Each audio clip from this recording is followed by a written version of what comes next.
Welcome to Basically Sci-Fi, the short story podcast with stories you can basically call sci-fi. I'm Adam. I'm Jared. And I'm Todd.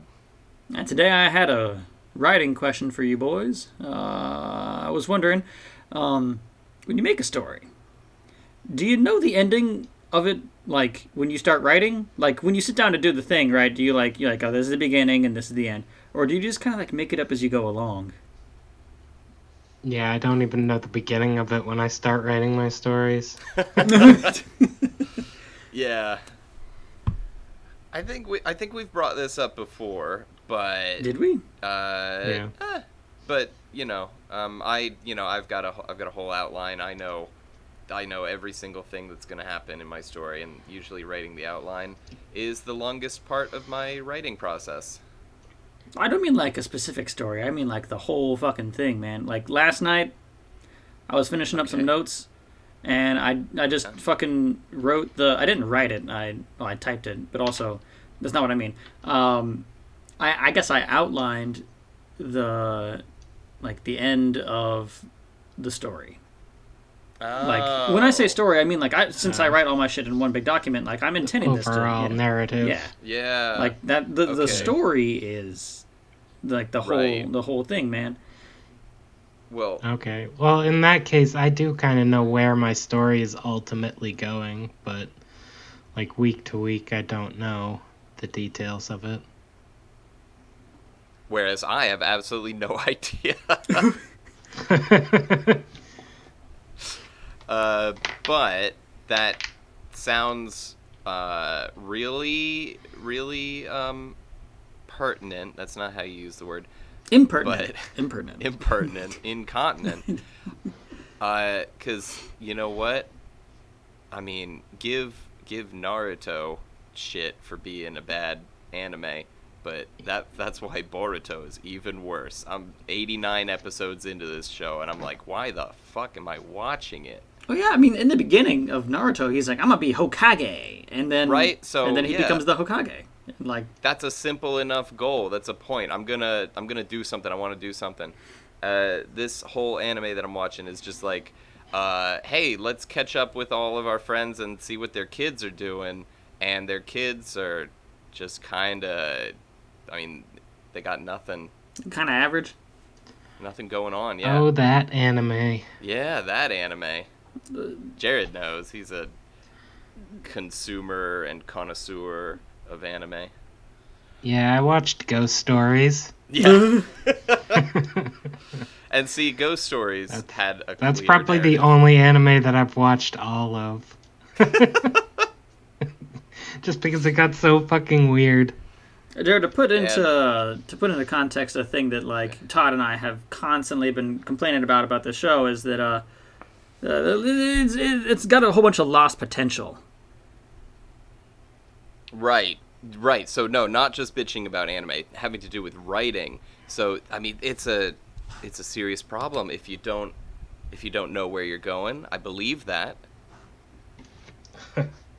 Yeah. So like in the beginning, they introduced like ninja science, and then Naruto's like, fuck science, anti-vax all the way.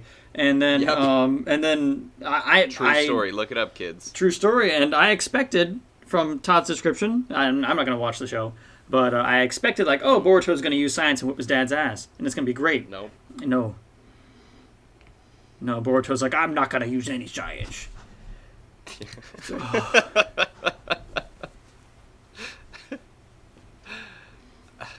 So, and then here I am shitting on this show for not having any goal, and I also admitted that I have no goal. So I know, but your show was like, not your show, your stories are funny.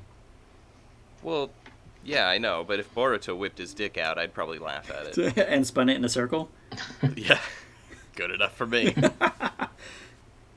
I mean, hey, it's the peak of humor right there. That's a meat Rasengan. Oh God. Anyway, sorry, Jared. Thank you for indulging us. Well, happens every time. Every time. Thank you. What about you, ooh, Adam? that's me. You no, I mean, did you already answer that? You could just cut that question then. Oh, what about me? If What? you have a goal in mind? Oh, yeah. You asked us if we did. Did you say if you did? Oh yeah, I did. Okay, well, then I'll ask again. Yeah. What about you, Adam? I actually wrote the climax, not the climax, the point, the goal, of the narrative for my stories last night. So I've got all my notes already. I mean, I had certain points I want them to do this and I want them to go here, but then I sat down and I was looking at that as I was doing my edits to finish up on polish the story for today, and I was looking at it and I'm like, that's not really a story. That's more of just a series of events that happen. And so right. I wanted there to be a conflict that kind of carries through several episodes, and then also I wanted there to be a goal, an obvious goal that they're working towards. So I sat down and I was like, I need these things, and I wrote them. Nice. That's amazing. I think that's good. Yeah. Yeah. Thank you for noticing me, senpai. I just saw in the news today that finally people that was on NHK or something. They were like, look at how senpai is used in English, and then now apparently on Twitter everyone's going why do the English speakers use senpai in such a weird way? Anyway. NHK is not an anime. That's the name of their PBS over here. Oh yes. It's their public broadcast, public news. Look at how the Americans use senpai in a romantic sense. Witness me, senpai. Witness me, senpai. Mediocre. Thank you for coming and listening to How Far Can We Test Jared's Patience? Tune in next week. How about you guys? Anything new in your life today? No, I'm just ready to hear a story. Okay, well then, let's jump on in. I'd actually like to start a little bit earlier than usual because the story's a little bit longer than usual. All right, man. Well, I'm ready. If you've got a story, then let's hear it. I'm ready. Misa hungry. Buck thought to himself. No, that's not how it goes. That's at the beginning. Oh, jeez. I'm sorry, give me a second. Okay. This week it doesn't have a title because I couldn't think of one. It's all good. Just, maybe the video will have one. Yeah. Debris and shit floated past the viewport. Buck felt sick from the dissonance of the ship starting to tilt left and the planet and sun behind it tilting right. Every cell in his body told Buck he was going left, but Buck's feet told him he was standing on flat ground. It was probably the least fun moment in Buck's life, right behind the crash landing from orbit, and his 10th birthday, and the time his mother mixed milk and sugar into tomato soup. And much like the flakes of fat that float in the film of oil and acid on the surface of tomato milk soup, flakes of the ships ahead of Buck in the queue floated past the viewport. Buck could hear shouting behind him. He couldn't move, though. The humanoid shape casting shadows across the planet beneath the ship demanded his attention. He couldn't so much as peek away for a moment.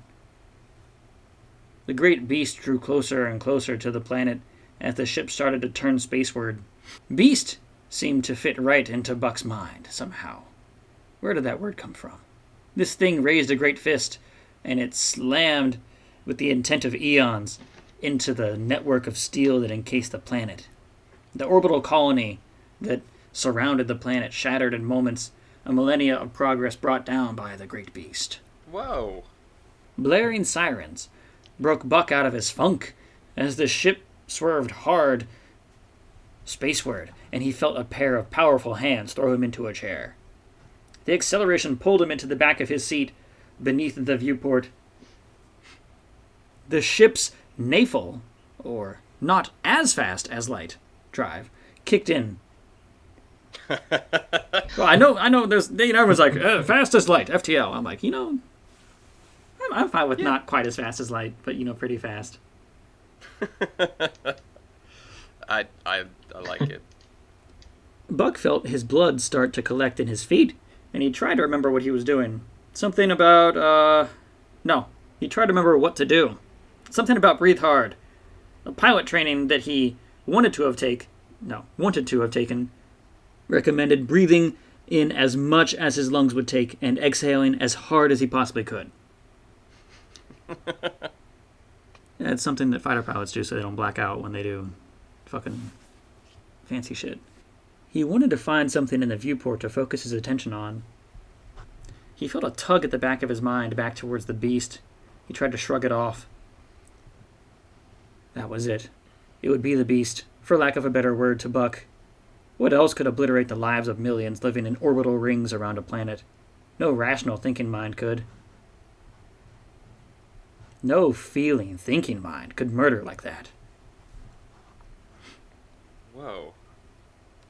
Buck found the white and gold glint of the jump buoys through the viewport, and he fixated on them as they came closer and closer, to avoid hurling all over the floor and his shoes.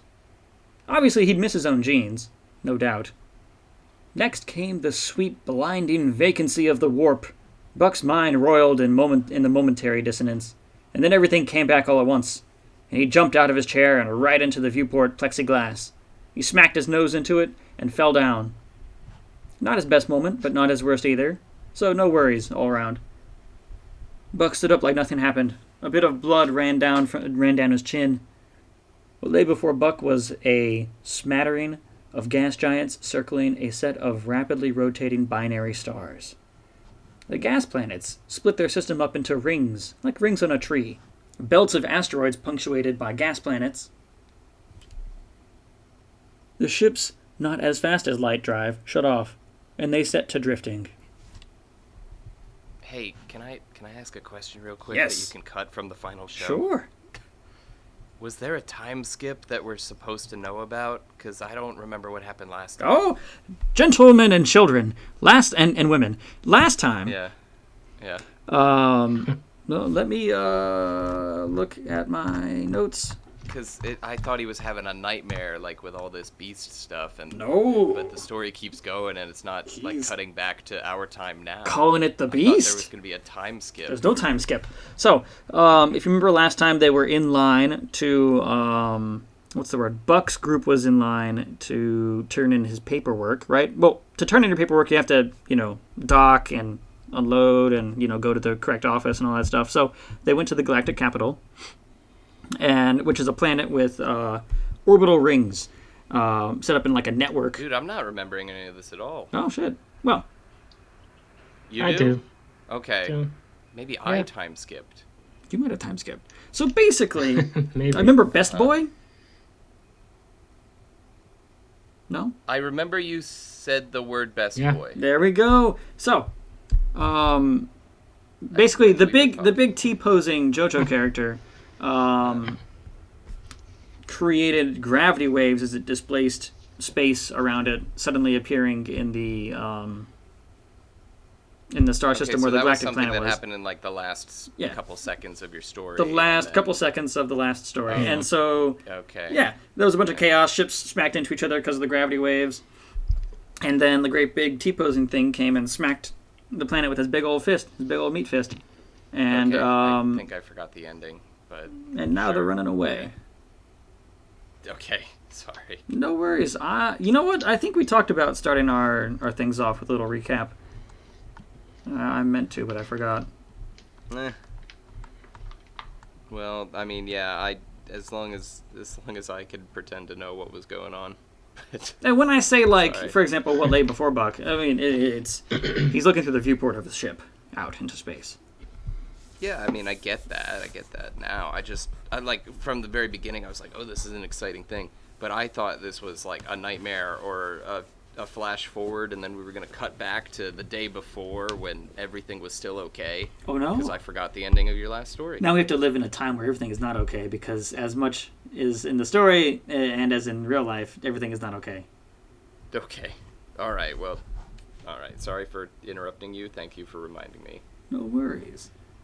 All right. What in the ever-loving fuck is going on? Buck said. He felt it was apropos to ask. Captain Dirk came down from the captain's chair to join Buck by the viewport. We ran, Buck. You saw the way that thing took down the grandest megastructure in all the galaxy. I don't know about you, but I wasn't keen on sticking around to see how far it could throw us. What was that even? Buck asked. I don't know, but maybe I know someone who knows. They'll be where we're going, as luck would have it. You can ask them yourself. And where's that? Buck asked. The Star Tropics. Ooh. The captain said with a wistful look in his eye. Ah, the Star Tropics. Buck remembered all the times his mother had alluded to it. Now he was finally going there himself, it seemed. Aye, that very den of debauchery as what could be found in civilized society, the captain said with a big old grin and a wink. Oh, now I've got a lot of questions to ask my mom, Buck said. The captain put a hand on Buck's shoulder and gave him a gentle squeeze and said, Maybe it's best that you don't. He gave him a hearty slap and moved on to the back of the room where the navigation officer's station was to oversee the trip. The ship continued onward for a few days. As it had turned out, they weren't particularly close to the jump buoys for the Star Tropics. 6 or 7 jumps needed to be made to bring them as close as could be to the Star Tropics. The Star Tropics were nestled in a cosmic sea of asteroids orbiting a great big red star, nearing the end of its life, which gave the asteroid field a gentle orangey-red glow. When they finally reached it, it put Buck in mind of a sunset on the beach. As beautiful as they were, though, the asteroids made it extremely difficult for a ship of their size to reach it. It was technically possible to fly through them, and to Buck's surprise, Goose, the brilliant fellow with the long ears and the green hat, was a top-notch pilot. On the way, they did take one collision, however. The ship shuddered and the sound of grinding could be heard. Buck and Arlo were at the bridge at the time.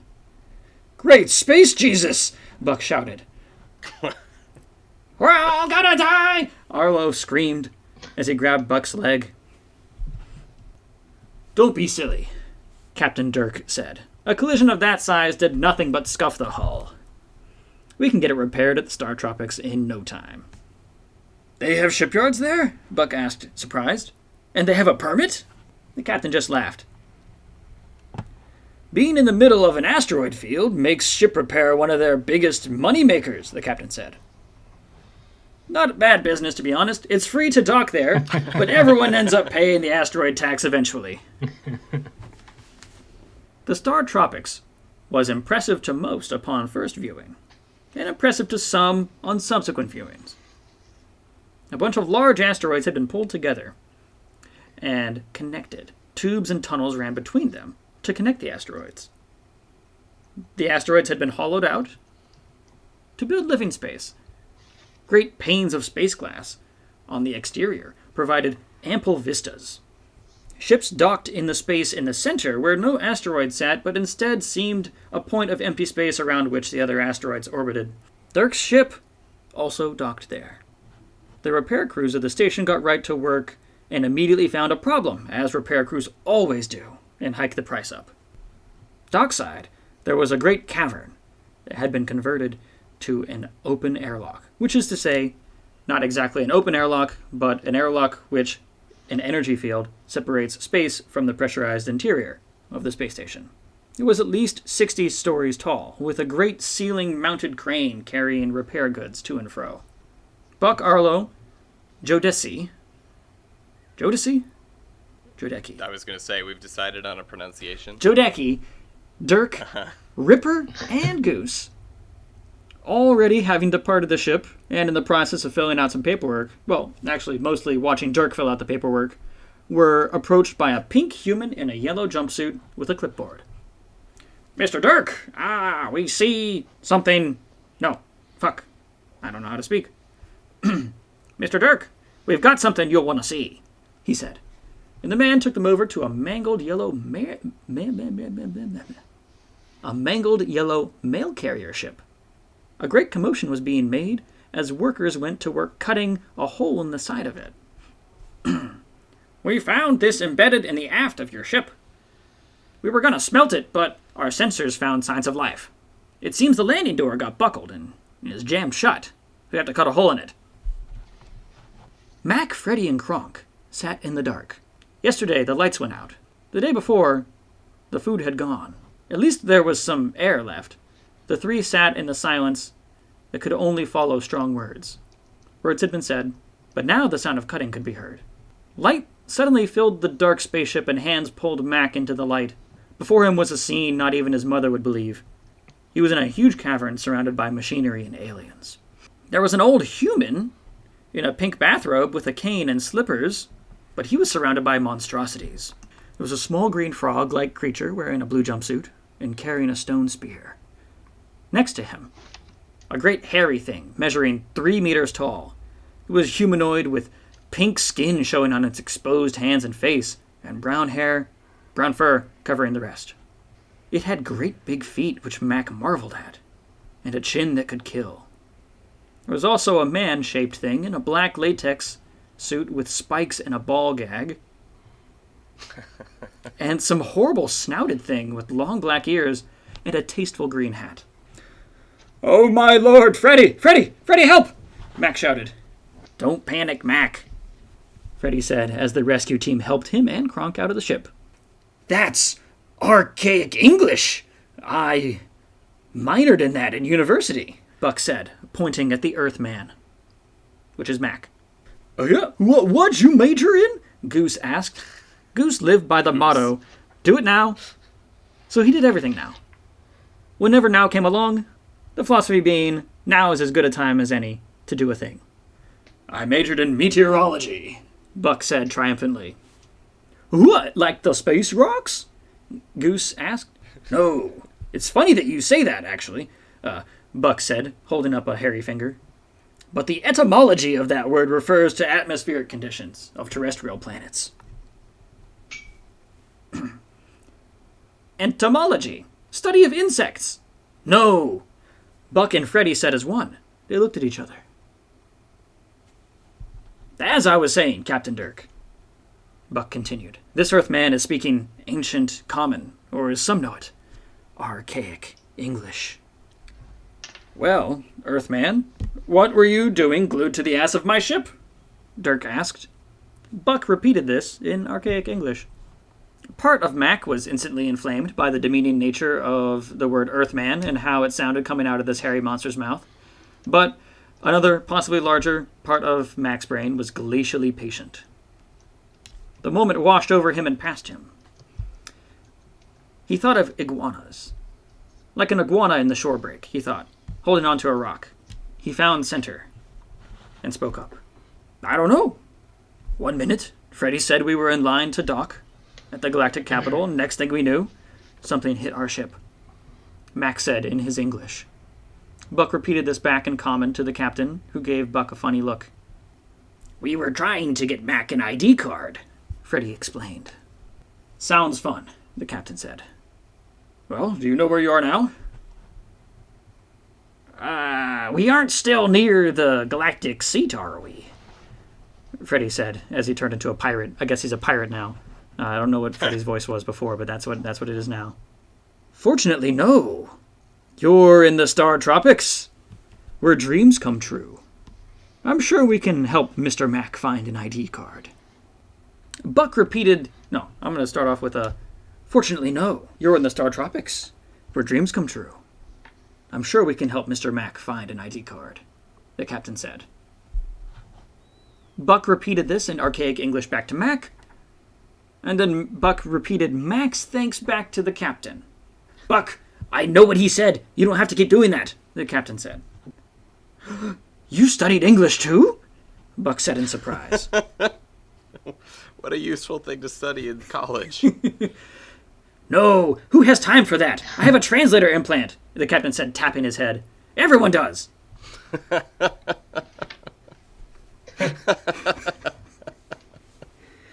Oh. So it turns out Buck has studied two useless things.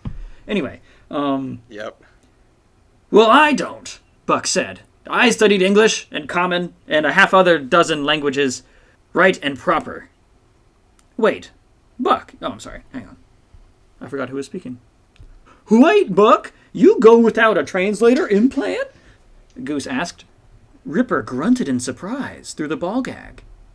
Yeah, it's my body, Buck said. Personally, I feel that one could, be able to subconsciously influence the populace into voting for a leader that would destroy society through these highly convenient implants. So I've never been vaccinated, nor have I ever gotten a translator implant. God. You've never been vaccinated? Goose exclaimed in surprise. Oh, that falls on his mom, too. So we're all responsible. Buck found himself beset on all sides. How did my life end up like this, he thought. Well, now Buck has given us the next item on our agenda. We're going to go get some vaccines and other things. Freddy, we've got more to talk about, so you and your crew might as well come along, the captain said. The captain led them to a dark corridor deep in the bowels of the asteroid. At the end of the corridor was a shop front illuminated by a bright blue neon sign. There was a door flanked by windows that had been covered from the inside with some kind of white sheets. There was blood on the door handle. Buck read the sign aloud. The chop shop? Guys, I don't know how I feel about this. Tune in next time when they go into the chop shop. Thank you for your time today. Oh, boy. Okay. Well, your characters meet Yeah. up, huh? Yeah. They're all together now. God. Although I do feel like I should say right now, you have the right to not get vaccinated, but that right also makes you a fucking idiot if you partake I'm in going to it. counter that with no one has the right to not get vaccinated. Fuck them. They're dumb. Vaccine should be mandatory. And the language implants. And language implants. Yeah. Stop studying language. Should be mandatory. Also, aborting all your babies and voting for Joe Biden. Should be mandatory. Yeah. Yep. Yeah. No more kids. There's more than enough That's what already. Satan told me to tell you, at least.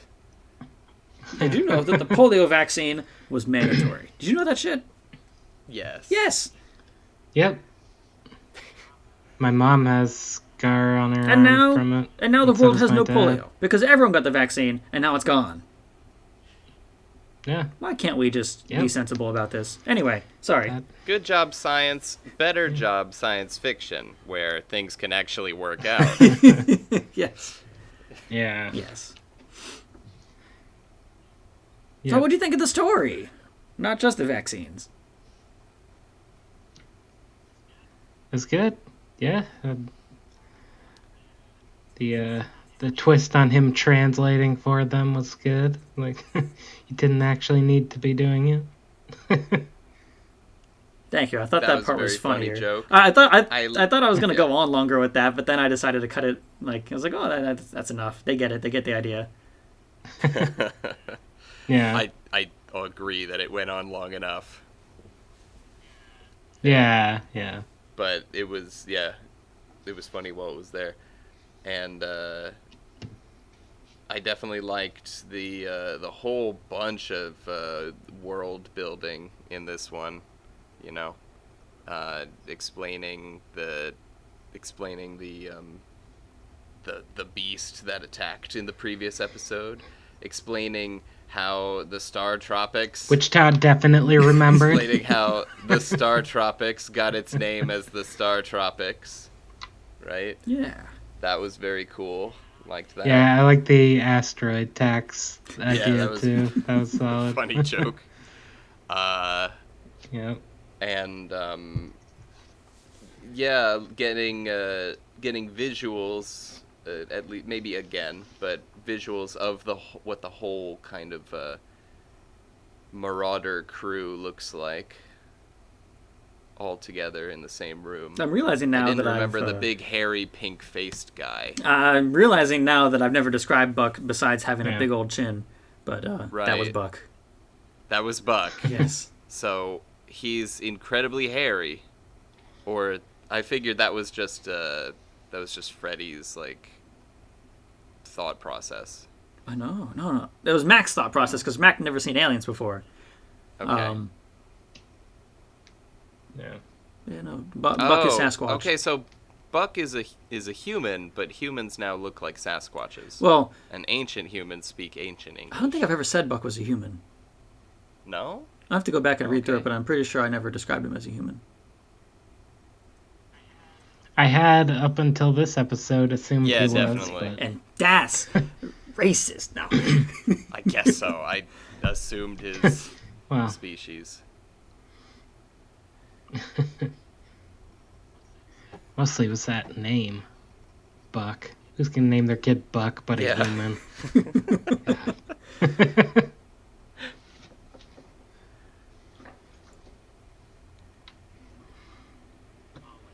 Always think of Kill Bill when I hear Yeah, his exactly, name. right? Sorry. Yeah. I can't unname him that. I think I say I that can't every unname him time. No. What is Buck short for anyway? Buckley? I guess. I don't don't know. Buckland. Buckminster? I don't know. Buckford.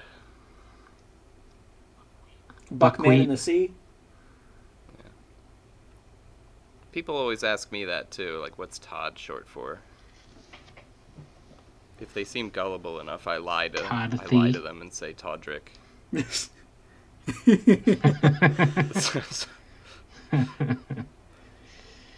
No, they just needed something short so your parents could remember.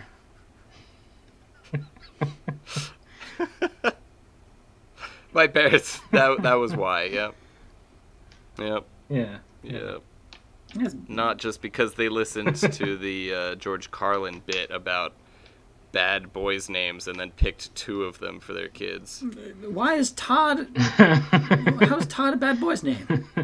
But that's in his bit. Look it up on YouTube. He goes like, boys now Yeah. these days are named Todd and Kyle. And I'm like, yeah, got them both in a row. Right. I fail to Buck see. is a strong name. Oh. That's a man's name. I guess. Buck also sounds like a name of like a dude who like, possibly has like a brain cell. It's like Dick. Except in this case, Yeah. There's not a lot of dicks anymore. Where'd all the dicks go? There was what?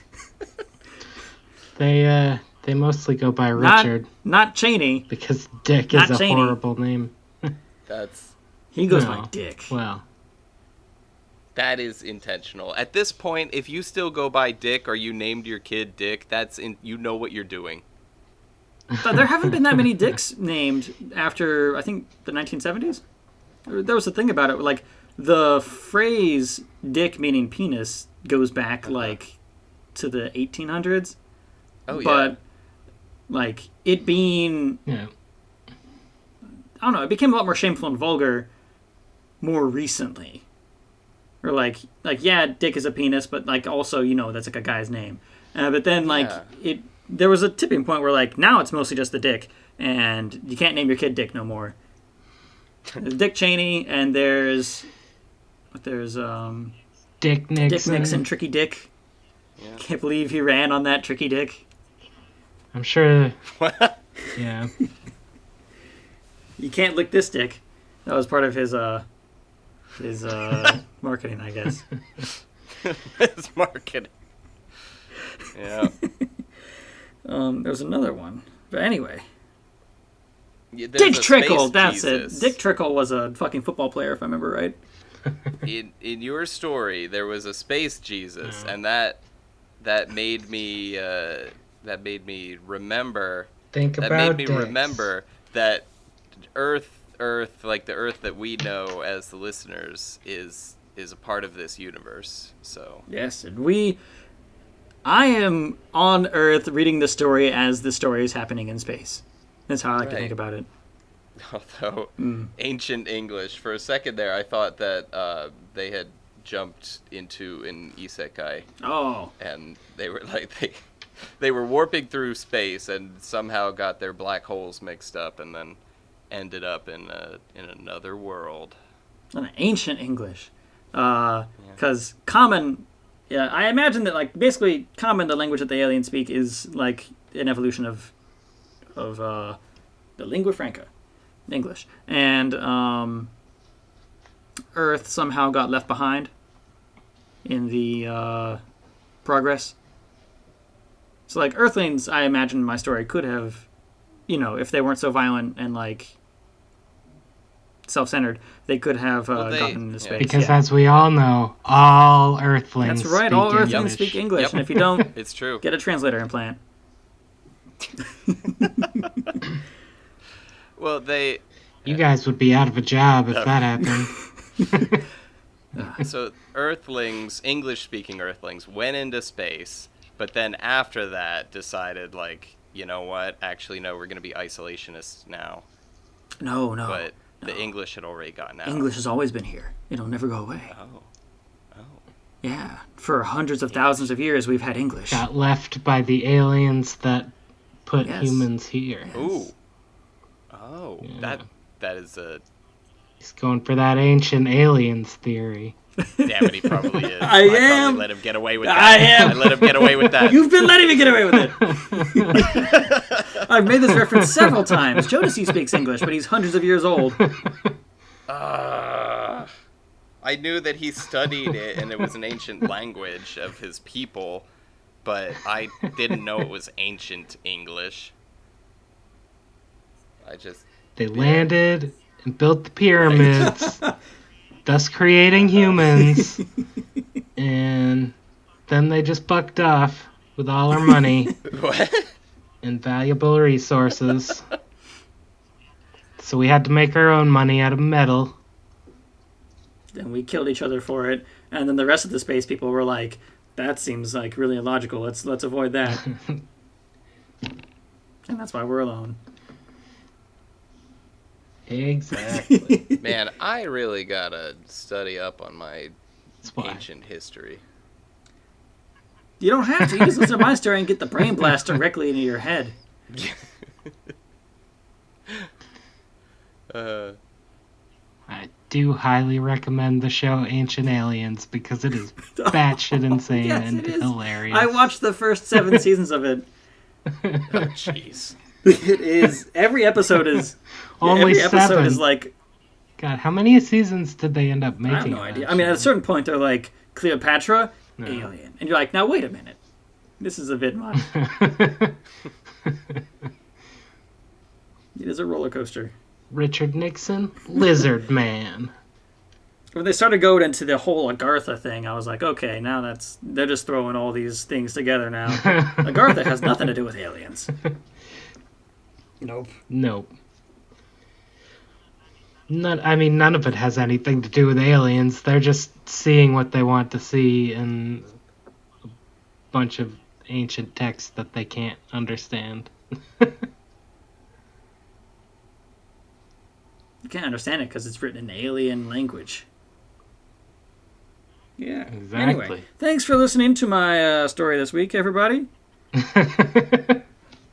Go get vaccinated. I got vaccinated on Thursday. And yeah, I feel great. I feel fine. I got vaccinated like 3 Nice. months ago. In Japan, it was the soonest he possibly could. Yes. I didn't put it off. Yeah. I signed up No. for the soonest possible chance. No, I mean, no, yeah. you did do your own research, though, right? Yeah, I did my research. Whereas I trust doctors to do research for me because I'm lazy. That's why we fucking pay them. No, you're not lazy. You're trusting Exactly. people whose job it is. No, you're not lazy. You're stupid, so you don't understand it. That's why I I trust know there's- doctors. That is a fair I know point. there's 2 types of the vaccine. There's the Johnson & Johnson with the inactive virus, and then there's the other shit with the other one. And, hey man, they both work out. Moderna and there are 3 actually. There's Moderna, Johnson & Johnson, And and AstraZeneca. Yeah. Pfizer. I got the Pfizer. I got the Pfizer too. I got Moderna. All right. Well, we'll see how that works out. Yeah, I haven't had any enlarged hearts or whatever. I haven't had any blood clots. I haven't had any strokes. So, you know what? Fucking get the vaccine. You know what will give you those, though, is COVID-19. Also, reading the news gives me a stroke every single time I open that fucking app. Yeah, oh, well, yeah, no. Never read or watch the news. That's just bad for your health in general. Like a fucking blood pressure spike. Yeah, reading the news is dangerously close to doing your own research. I gotta calm down by going and listening to some NoFX. Not really. Anyway. All right. Thanks, everybody, for listening. Don't forget to like, problem. comment, and subscribe. Donate all your money to me. I really need it. It's going to a worthy cause, the charity of Adam. And thank you so much. Not just Adam, but all of us. I'll share the money, I promise. As Jared always says, do whatever you want. Do whatever you want, but give me money. See ya. Bye. Bye. Bye.